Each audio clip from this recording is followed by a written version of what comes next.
Assalamu alaikum students, how are you?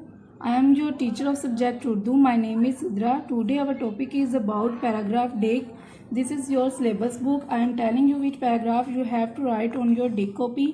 First 2 paragraphs हमने already classroom में कर लिए थे. अब थर्ड और फोर्थ पैराग्राफ करना है. थर्ड पैराग्राफ पेज नंबर आप यहाँ मेंशन है.